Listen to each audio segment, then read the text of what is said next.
Ya Allah, kasıbların dostu Faxı dayı. Həsən.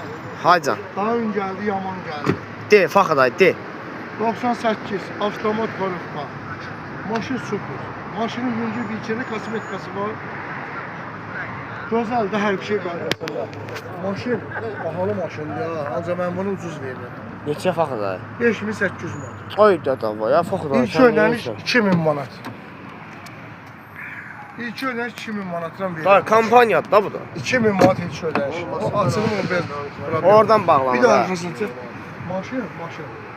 O maşın super maşın. Kim alsa Allah xeyrin versin. İlk ödəniş 2000 manat elədim. Nağd qiymətdə 5800 manat. 5800 manat. 98 avtomat karaşka. Faxı dayı.